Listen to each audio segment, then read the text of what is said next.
পরীক্ষা বাকি যেখানে যা দেখি যে আমার মনে হয় তার থেকে তুলনামূলকভাবে আপনার যে এডিটর ভিউটা অনেক বেশি রিয়েলিস্টিক এবং বাস্তবধর্মী, অনেক বেশি। আমি নিজে ঘুরেছি, সুমন আমার সঙ্গে উত্তরবঙ্গটা পুরোটাই ঘুরেছে। আমার যেটা মনে হয়েছে সেটা হচ্ছে যে বোথ সাইড, অর্থাৎ যে লড়াইটা তুল্যমূল্য লড়াই আছে, অর্থাৎ 1-2% ভোটের পার্থক্য আছে। আমরা যদি বিধানসভা নির্বাচন এবং অতীতের নির্বাচনগুলো দেখি, আস্তে আস্তে যে সংখ্যার ভোট হচ্ছে, তাকে যদি লেফট তার ভোটকে ফেরাতে না পারে তাহলে কিন্তু পার্সেন্টেজ অফ ভোট পাশাপাশি আরও কমে যাবে, লড়াইটা আরও ন্যারো হবে। এই জায়গা থেকে 14টা সিট বিজেপির পক্ষে নিশ্চিতভাবে যাচ্ছে, 19টা সিট তৃণমূলের পক্ষে যাচ্ছে, বাদ বাকি 1টি সিট যাবে জোটের পক্ষে। অর্থাৎ 8টি সিটের হাড্ডাহাড্ডি লড়াই, 8টি সিট যেদিকে যাবে, নির্ণায়ক শক্তি কিন্তু ওই 8টি সিট। যে 8টি সিটের কথা আমি বললাম, আজ এবার আমার একটা পরিষ্কার কথা আমার মনে হয়েছে, পশ্চিমবঙ্গে এবার ভোটে কেউ লক্ষ লক্ষ ভোটে কিন্তু জিতবে না। পশ্চিমবঙ্গের ভোটে এবার যা হবে ফটো ফিনিশে হবে, এবং 10,000, 20,000, 30,000 মার্জিনে, এমনকি কয়েকটি আসন ছাড়া একটি দুটি আসন, কয়েক হাজার মানে ভোটের ব্যবধানও হতে পারে, কয়েক হাজার। এবং কিছু সিট নিশ্চিতভাবেই যারা তৃণমূলের সিট, অর্থাৎ বসিরহাট, ডায়মন্ড হারবার, জয়নগর, এগুলো নিশ্চিতভাবে, হাওড়া, উলুবেড়িয়া, এইসব সিটে তৃণমূলকে হারানো প্রায় অসম্ভব আজকের দিনে। এবং তার সঙ্গে লক্ষ্মীর ভাণ্ডারের এফেক্ট রয়েছে। দেখা যাক কি হয়, 4 তারিখে তো রেজাল্ট বেরোবে ওভারঅল। এবং আমাদের এডিটার্স চয়েস ছাড়া আমি গোটা ওভারঅল নেটওয়ার্কের, ন্যাশনাল নেটওয়ার্কের যা ফলাফল একবার আসবো। 543টা সিট, অর্থাৎ একটি ভোট হয়নি। সেখানে বিজেপি ক্যান্ডিডেট ইতিমধ্যেই সুরাট সিটে জিতে গেছেন, কারণ সেখানে কোনো প্রার্থী অপোজিট ছিলেন না। বিজেপি 355, খুব খারাপ হলে। কংগ্রেস খুব ভালো হলে, কংগ্রেস জোট 140, এবং আদার্স খুব ভালো হলে 52। অর্থাৎ 200-র নিচে গোটা বিরোধী যেটা রয়েছে, পরিসরটা রয়েছে, সেটা 200-র কাছাকাছি পৌঁছচ্ছে, আর বিজেপি পৌঁছচ্ছে 355-তে। আমরা মানতে পারি। ভোট শেয়ারটা আমি দেখাবো না, তার কারণ ভোট শেয়ারটা দেখাবো না, তার কারণ ভোট শেয়ার অনেক ক্ষেত্রে মানে পার্সেন্টেজ অফ ভোটে আমাদের গোলমাল হতে পারে। কারণ অনেক সময় কি হয়, অনেক সময় ভোট শেয়ারের ক্ষেত্রে অঙ্ক মেলানো এত সোজা নয়। ডেটা আসছে, সেই ডেটাকে অঙ্ক মেলানো, পরিবর্তন করা খুবই কঠিন। কিন্তু ওভারঅল দেখা যাচ্ছে যে বিজেপি নেতৃত্বাধীন এনডিএ সরকারই ক্ষমতায় আসতে চলেছে। এটাই কিন্তু বুথ ফেরত সমীক্ষার নির্যাস। অরূপ চক্রবর্তী।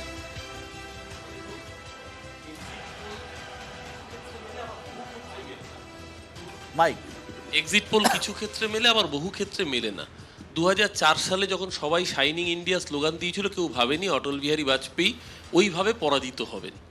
আবার একইভাবে 2021-এর বিধানসভা নির্বাচনের যদি আপনি দেখেন, প্রায় সব এক্সিট পোল বিজেপিকে, কয়েকটা এক্সিট পোল তো বিজেপিকে মেজরিটি দিয়ে দিয়েছিল, কিন্তু কার্যত বিজেপি মুখ থুবড়ে পড়েছিল। তাই আমি ব্যক্তিগতভাবে আমার যেটা উপলব্ধি, প্লাস আমাদের দলগতভাবে যেটা মনে হয়, যে ভারতবর্ষের মানুষ এই নির্বাচনে, এটা ঠিক, এটা কোনো নেশন ওয়াইড ইস্যু ছিল না, কিছু ক্ষেত্রে লোকাল ইস্যু কাজ করেছে যেরকম, কিন্তু তার সাথে সাথে মূল্যবৃদ্ধির যন্ত্রণা, বেকারত্বের জ্বালা, এবং সামগ্রিকভাবে দেশের মানুষের কাছে কোনো কর্মসংস্থানের জায়গা ছিল না, দেখাতে পারেনি 10 বছর ধরে দিশা। সেই জায়গায় যখন ভোট হবে, খুব স্বাভাবিকভাবেই অ্যান্টি ইনকামবেন্সি বাড়বে। এবং যে ফিগার আপনারা, গতবার তো বিজেপি 303 ছিল, সামগ্রিকভাবে এনডিএ গতভাবে 330-35, সেখান থেকে বাড়বে তো কোনো প্রশ্নই নেই, উল্টে কমে মেজরিটির নিচে অনেক থাকবে। 355 বা 370 যাই হোক না কেন, আগামী 15ই আগস্ট 2024 লালকেল্লা থেকে প্রধানমন্ত্রী হিসেবে নরেন্দ্র দামোদর দাস মোদী ভাষণ দেবেন, জাতিকে সম্বোধন করবেন, সেটা অসুবিধা নেই। আর কলকাতার রেড রোডে দিদি আছেন 15ই আগস্ট, এটাও কোনো সন্দেহ নেই। সমস্যাটা হচ্ছে যে জায়গায় যে কথা বলছেন যে এই 355 থেকে 370, এই 355 থেকে 370 যদি বিজেপির থাকে বা এনডিএ জোটের, মানে টোটাল এনডিএ জোটের যদি থাকে, সেটা তো রইলই।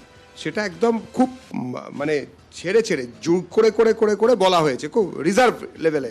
কিন্তু এই কংগ্রেসের যে 145-এর ব্যাপারটা, এটা কোথা থেকে, উত্তর ভারতের দিক থেকে কংগ্রেস কতটা পাবে, সেটা ইন্টারেস্টিং। আমি আবারও বলি যে আপনি যে কথাটা বললেন, আমার ভীষণ কনসেন্ট্রেট করছি আমি ওই জায়গাটাতে, যে ভোটের ডিফারেন্সটা কমে যাবে, সো দ্যাট 1.5 to 2.5, মানে আপনি 20,000, 25,000, 30,000 মোরালেস এরকম একটা পার্সেন্টেজ আসছে। এটা কিন্তু ভেরি রিস্ক রানিং। আমি বারবার যেটা বলি যেখানে সুমন, শিবাজিদা প্রত্যেকে মিলেই কিন্তু একটা অ্যাসেসমেন্ট করছি, সেটা হচ্ছে ট্রেনটা কিন্তু প্রতিটা জায়গাতেই দেখা যাচ্ছে এই ট্রেনটা কিন্তু বিজেপির ক্ষেত্রে বিশেষত অনেকগুলো স্টেট দেখালেন কমে যাচ্ছে। যদি কমে যায় তাহলে আলটিমেট ঘটনাটা কি ঘটছে, এটা 300 নিচে নামছে ডেফিনেটলি, ইজ নো ডাউট। চারের পর যেটা আসল কথা বোঝা যাবে যে এটা পুরোটা মিথ্যে, এটা কখনো সম্ভব নয়।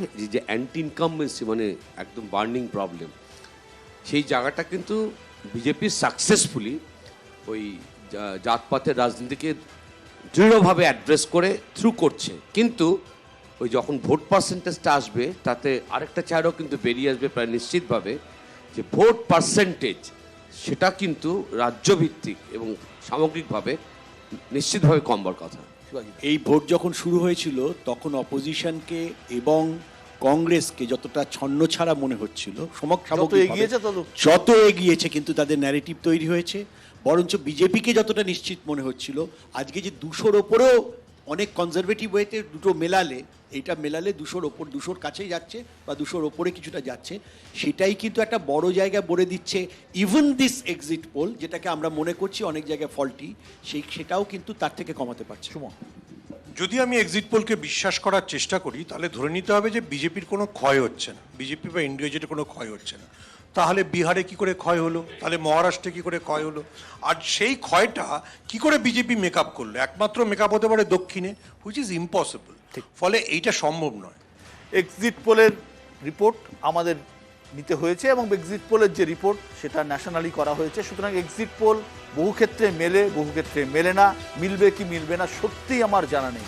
কিন্তু বাস্তব যদি বলেন, অ্যাজ এ সাংবাদিক হিসেবে, 30 বছরের রাজনৈতিক সংবাদদাতা হিসেবে, 30 বছর রাজনীতি নিয়ে কাটাছেড়া করার হিসেবে এটুকু বলতে পারি, আমার যেটা মনে হচ্ছে যে বিজেপি নেতৃত্বাধীন এনডিএ জোট ক্ষমতায় আসছে, কিন্তু সংখ্যা কতটা হবে তা নিয়ে এক্সিট পোলের সঙ্গে আমারও একটু সন্দেহ আছে।